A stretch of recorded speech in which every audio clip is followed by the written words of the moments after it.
ఉమ్మడి మెదక్ జిల్లాలో ఈరోజు ప్రధాన వార్తలు ఈ విధంగా ఉన్నాయి. మెదక్ జిల్లా వార్తలు వచ్చేసరికి మెదక్ పట్టణంలోని కలెక్టరేట్ ఎదుట ఈరోజు బీఆర్ఎస్ పార్టీ ఆధ్వర్యంలో భారీ రైతు మహాధర్నా జరిగింది. ఈ ధర్నాకు మెదక్ జిల్లాలోని నలుమూలల నుంచి పెద్ద ఎత్తున రైతులు తరలివచ్చి ప్రభుత్వానికి వ్యతిరేకంగా తమ గళం విప్పారు.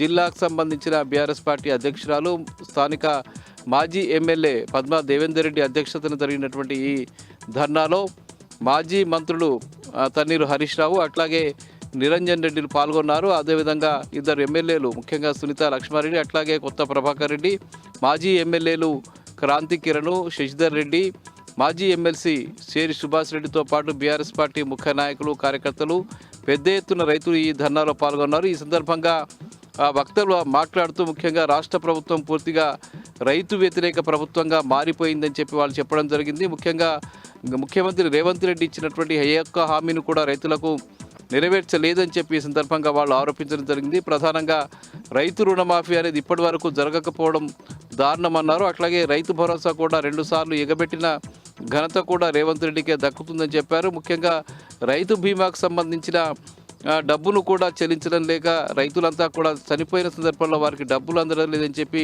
చెప్పడం జరిగింది. ఇక రైతులకు సంబంధించి సన్న బియ్యంపై ఇస్తానన్నటువంటి ఈ బోనస్ డబ్బులు ఏవైతే ఉన్నాయో ఇప్పటి వరకు కూడా వాళ్లకు రిలీజ్ చేయకపోవడం ఫలితంగా రైతులంతా ఆందోళన వ్యక్తం చేస్తున్న పరిస్థితి నెలకొని ఉందని చెప్పి హరీష్ రావు, నిరంజన్ రెడ్డి, పద్మా దేవేందర్ రెడ్డి, సునీత లక్ష్మారెడ్డి అట్లాగే కొత్త ప్రభాకర్ రెడ్డిలు ఆరోపించారు.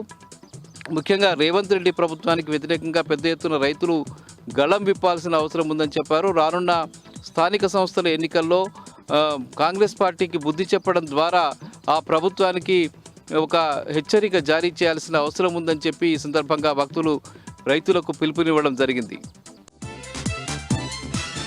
ఇక నర్సాపూర్లో ఈరోజు మాజీ మంత్రి హరీష్ రావు మీడియా సమావేశం ఏర్పాటు చేశారు. స్థానిక ఎమ్మెల్యే సునీత లక్ష్మారెడ్డితో కలిసి ఏర్పాటు చేసిన మీడియా సమావేశంలో హరీష్ రావు మాట్లాడుతూ ముఖ్యంగా రాష్ట్ర ప్రభుత్వం గత 20 నెలలుగా పూర్తిగా అబద్ధాల ప్రాతిపదికన ప్రభుత్వాన్ని నడుపుతుందని చెప్పారు. ముఖ్యంగా రేవంత్ రెడ్డి అబద్ధాలు చెప్పడమే ఒక పనిగా పెట్టుకుని 20 నెలలుగా పాలనను గాలికి వదిలేసి ప్రతిపక్షంపై మాజీ ముఖ్యమంత్రి కేసీఆర్పై తమపై దుర్భాషలాడడమే ఒక ప్రధానమైనటువంటి అంశంగా చేస్తున్నారని చెప్పి ఆయన ఈ సందర్భంగా చెప్పారు. ముఖ్యంగా ఆయన ప్రజా సమస్యల్ని పూర్తిగా గాలికి వదిలేసి అనేక తప్పుదారి పట్టించేటువంటి కార్యక్రమాలకు శ్రీకారం చుడుతున్నారని చెప్పారు. ముఖ్యంగా కాళేశ్వరం ప్రాజెక్టు విషయంలో కావచ్చు, ఇతర అంశాల విషయంలో కావచ్చు రేవంత్ రెడ్డి అవలంబిస్తున్నటువంటి వైఖరిని చూసి ప్రజలంతా నవ్వుకుంటున్నటువంటి పరిస్థితి ఈరోజు నెలకొందని చెప్పారు. ముఖ్యంగా కాళేశ్వరం ప్రాజెక్టు వద్ద గోదావరి జలాలు సముద్రంలోకి తరలి వెళ్తున్నా కూడా ఇప్పటి వరకు కూడా కాళేశ్వరం ప్రాజెక్టుకు అనుసంధానంగా నిర్మించినటువంటి పంప్ హౌజుల ద్వారా